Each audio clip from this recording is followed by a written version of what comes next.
Good morning students. Last lecture में हमने petroleum mineral oils के बारे में पढ़ा था। आज हम इसको डिटेल में पढ़ेंगे, जहाँ पर हमने ये पढ़ना है कि कौन कौन से ऐसे एरियाज हैं जहाँ पर मिनरल ऑयल्स प्रोड्यूस होता है। Okay, so mineral oils was explored in India in 1890 में 1890 तक हमें इंडिया में पता चल गया था कि India has a mineral oil reserves. Okay, अब इस कहाँ सबसे पहले स्टार्ट किया था, आसाम में 1899 में ड्रिलिंग करना स्टार्ट कर दी थी और मिनरल ऑयल जो फाउंड हुआ था वो सेडिमेंट्री रॉक्स में पाया गया था इंडिया में। Okay, at present there are 3 mineral oil producing areas in our country.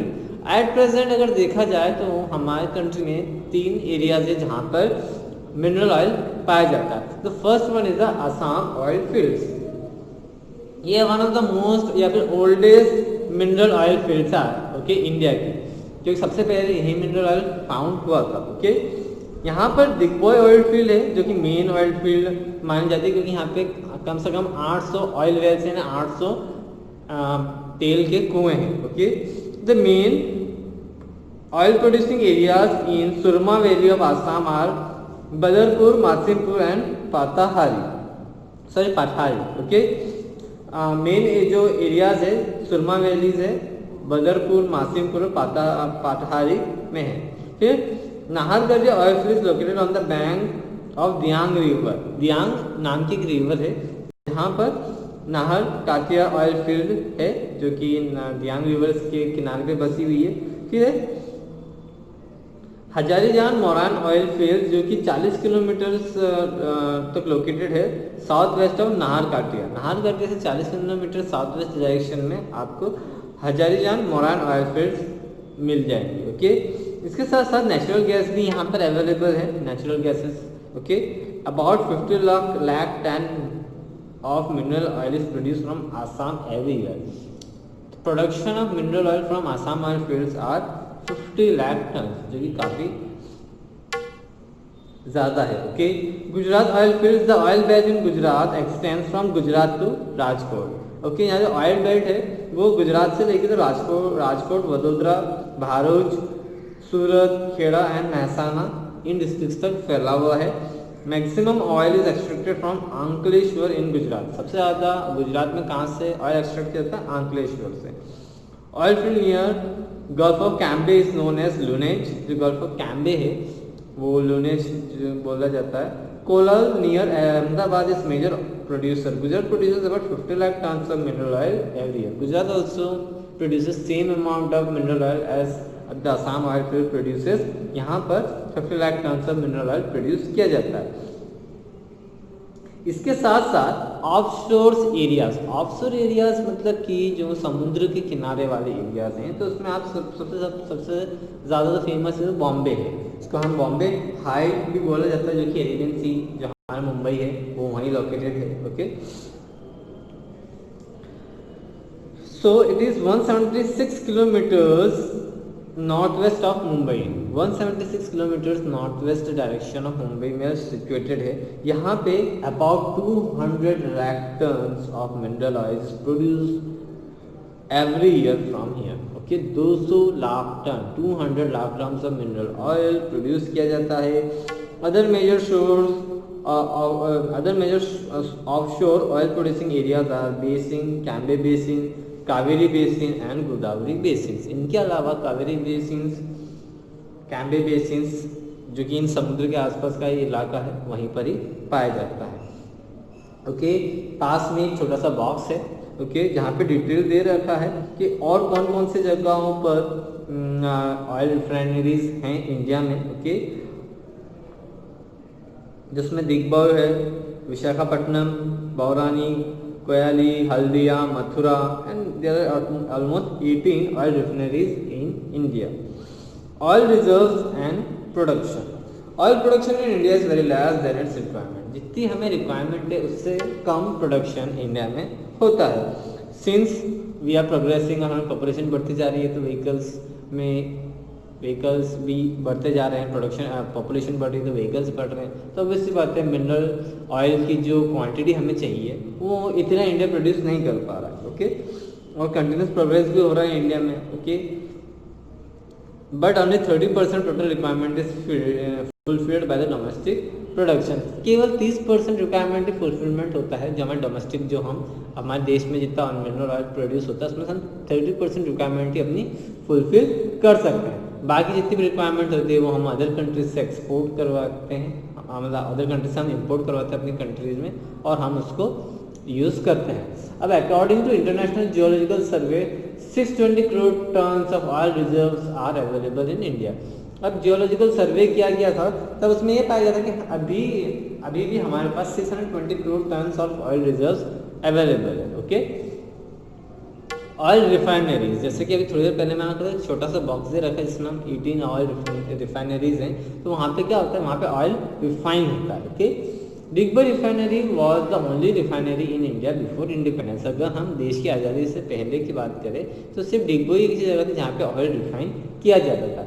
At present हमारे पास 18 to 19 ऑयल रिफाइनरीज हैं जो कि पब्लिक से जो कि main majority of the oil refined वहीं होता है। ओके, जिसमें कि public sector as well as private sector मिलकर काम कर रहे हैं। ओके, अब नेचुरल गैस, आप सभी जानते हो नेचुरल गैस आज एक यूजफुल रिसोर्स है और मोस्ट डिमांडेड रिसोर्स है।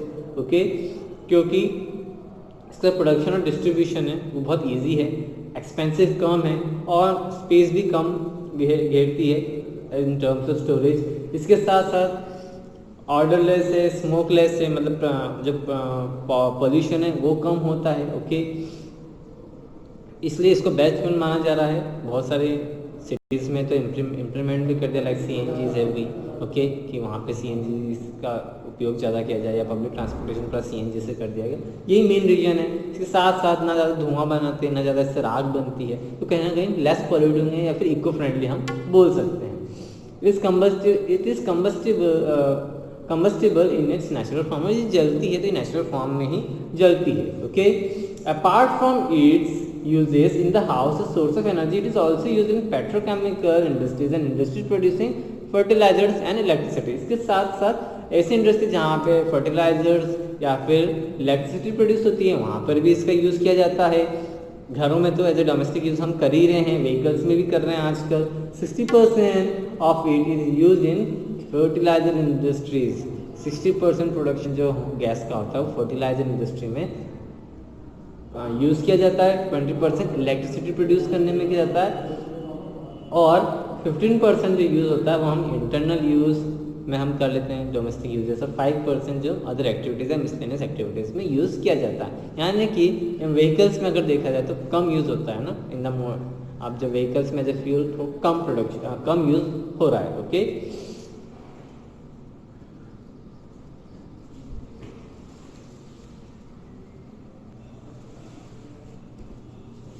अब हम पढ़ेंगे natural gas producing areas and production in India. Natural gas is found along with the mineral oil और पेट्रोलियम। इंडिया में गैसेज जो है वो तो मिनरल ऑयल या फिर पेट्रोलियम के साथ हमें मिलती है। In our country the reserves of natural gases are estimated to be about 750 crore cubic metres. अगर हम एस्टिमेशन किया जाए एज पर द गवर्नमेंट ने जब एस्टिमेशन किया गया तो इट इज़ ऐसी पॉसिबिलिटी है कि इंडिया में 750 crore cubic metres of gases available है। Gas reserve are found near Tripura, Gujarat and western coast in India. कहाँ कहाँ पाए जाते हैं? त्रिपुरा, गुजरात और some western parts of our India. जो भी वेस्टर्न पार्ट में जो किनारे हैं, जो समुद्र के आसपास के किनारे वाले एरिया हैं, वहाँ पे पाए जाते हैं। इनमें से gas reserves are also estimated in Kaveri and Godavari regions. Estimation ये भी माना जाता है कि जो गैस रिजर्व्स है कावेरी या फिर गोदावरी रीजन्स पे पाए जाते हैं। Production of natural gas in the country is less as compare to the reserve. आज अगर हम रिजर्व्स की बात करें, हमारे पास रिजर्व्स तो हैं पर लेकिन उसका प्रोडक्शन इतने उस लेवल पे नहीं हो रहा है। Total natural gas production in India in the year 2005 to 2006 was 31 billion cubic meters. Natural gas imported and produced in the country is transported through pipeline. हमें कंट्री में जितने भी नेचुरल गैस का जो प्रोडक्शन होता है उसको एक जगह से ट्रांसफर करना होता है तो with the help of the pipelines किया जाता है। अब जो हम नेक्स्ट सोर्स ऑफ एनर्जी या फिर पावर सोर्स के बारे में पढ़ेंगे वो है हमारी इलेक्ट्रिसिटी। ओके, इलेक्ट्रिसिटी का यूज़ सभी जानते हैं। Electricity due to its several characteristics is more useful power resource as compared to the other primary energy source like coal, mineral and natural gas. Electricity का यूज़ बहुत ज़्यादा है, तो सबसे इम्पोर्टेंट सोर्स हम माना जाता है। अगर प्राइमरी यूज़ को अगर हम देखें, प्राइमरी जैसे लाइक पेट्रोलियम है, कोयले, जो कि इलेक्ट्रिसिटी को प्रोड्यूस करने में हेल्प करते हैं, बट इसके बावजूद भी electricity is one of the most या फिर more useful than the primary energy resources. अब इसकी कैरेक्टरिस्टिक ये है कि एक तो सबसे पहले प्रोडक्शन करने में हमें सबसे लो प्रोडक्शन है, इजी टू डिस्ट्रीब्यूशन है, ओके, यूज़ करने में इजी है, लो मेंटेनेंस कॉस्ट है और पोल्यूशन फ्री है ना। हम सभी जानते हैं, हम अपने घरों में अप्लायंसेस यूज़ करते हैं, it's very easy to use, ना कोई कॉम्प्लेक्स प्रोसेस है, कुछ भी नहीं है। अब due to this characteristics it has become the basic necessity of a common man, और इजीली अवेलेबल होने की वजह से आज हर एक इंसान की एक बेसिक नेसेसिटी बन के रहेगी। ओके, इस demand is energy is increasing rapidly in agriculture, industry, transport as well as domestic sector. There are 4 sources of electricity, और इसकी इसी इंक्रीजिंग डिमांड में से आप डोमेस्टिक सेक्टर में देखें या इंडस्ट्रियल सेक्टर में देखें, दोनों में डिमांड बढ़ती जा रही है। ओके, अब इलेक्ट्रिसिटी को प्रोड्यूस करने का कुछ तरीके होते हैं। एक में थर्मल इलेक्ट्रिसिटी, जिसमें मैंने आपको बताया था कोयले की हेल्प से होता है, हाइड्रो इलेक्ट्रिसिटी जिसमें कि हम लोग पानी की हेल्प से इलेक्ट्रिसिटी प्रोड्यूस करते हैं। फिर हम करते हैं न्यूक्लियर एनर्जी। न्यूक्लियर एनर्जी यानी कि जो एटम्स होते हैं, न्यूक्लियर एटम्स होते हैं, उनको या तो फ्यूजन या फिजन करने से जो पावर जनरेट होता है उससे हम इलेक्ट्रिसिटी प्रोड्यूस करते हैं, उसको हम बोलते हैं न्यूक्लियर इलेक्ट्रिसिटी।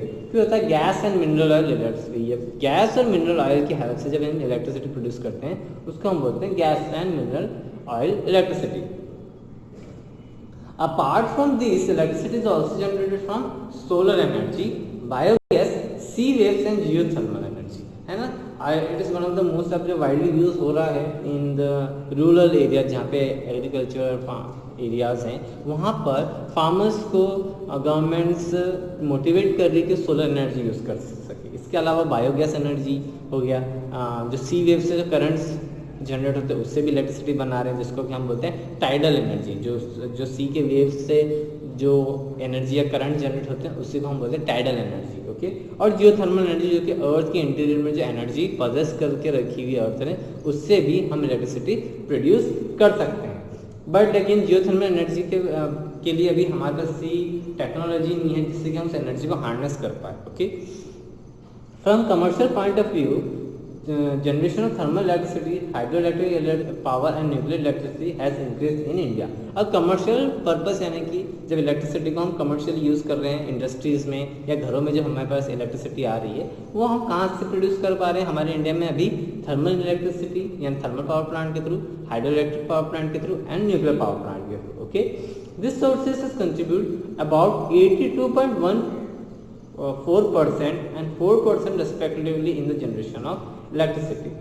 अब इन सोर्सेस ने हमें 82.14% इलेक्ट्रिसिटी प्रोड्यूस करके दे रहे हैं। In India 25% is use in the domestic sector. India में अगर हम जो इलेक्ट्रिसिटी कंज्यूम हो रही है उसके बारे में हम देखें तो 25% डोमेस्टिक सेक्टर में यूज़ हो रही है, 25% एग्रीकल्चर में यूज़ हो रही है, 33% जो हो रही है वो इंडस्ट्रियल एरियाज में हो रही है, और रिमेनिंग जो 1% जो यूज़ हो रहा है, जो रिमेनिंग परसेंट जो बच रहा है वो यूज़ हो रहा है कमर्शियल, ट्रांसपोर्टेशन और वेरियस अदर पर्पस के लिए। ओके, अब production of electricity in India, production of electricity increases rapidly after the independence. Independence होने के बाद ऑब्वियसली जब हम तरक्की की बात करें तो उसमें ऑब्वियसली बात है electricity is one of the main sources.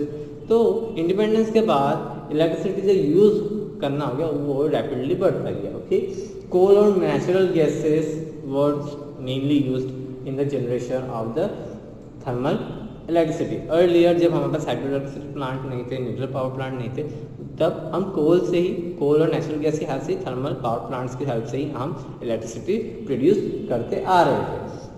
उसके बाद हमने हाइड्रो इलेक्ट्रिसिटी में इन्वेस्ट करना स्टार्ट किया, और एक समय ऐसा आया कि जब थर्मल और हाइड्रो इलेक्ट्रिसिटी पावर जो थे वो equal amount of electricity produce कर रहे थे। Okay, but from 1980 to 81 production of thermal electricity rapidly increase. पर लेकिन 80 to 81 के बाद, in the year 80 to 81 electricity जो थर्मल पावर प्लांट से उनसे इलेक्ट्रिसिटी बनाना ज़्यादा इंक्रीज बढ़ गया। Okay, where is the production of hydro electricity was not stable and the production of nuclear electricity was slow. और उसके बाद से हाइड्रो इलेक्ट्रिसिटी पावर्स में थोड़ा एक तरह स्टेडीनेस आ गई, या फिर एक तरह हम बोल सकते हैं कम प्रोडक्शन होना स्टार्ट हो गई, वो अनस्टेबल हो गई। Okay, due to some technical issue और मे बी अदर। उसके साथ साथ न्यूक्लियर पावर प्लांट में इतनी टेक्नोलॉजी नहीं थी, और ना ही इतना नॉलेज था कि कैसे इसको हार्नेस किया जाए, इसलिए भी इनका प्रोडक्शन कम होने लग गया। Okay, production series of electricity given in the following table. अब जो आप पेज नंबर 42 में देखेंगे तो एक टेबल दे रखी है जिसमें ये परसेंटेज दे रखा है, जिसमें कि हम थर्मल पावर प्लांट और हाइड्रो इलेक्ट्रिसिटी अदर प्लांट से हम कैसे ये इलेक्ट्रिसिटी क्रिएट कर रहे हैं। ओके, बट लेकिन आज के हम मॉडर्न एरा में देखा जाए in the last 10 years thermal power plants में थोड़ा जो है जो इलेक्ट्रिसिटी प्रोड्यूस करने का जो है उसको कम कर दिया गया, और इन हाइड्रो पावर प्लांट इन पर ज़्यादा फोकस किया जा रहा है, as well as nuclear power plant में फोकस किया जा रहा है। Thank you.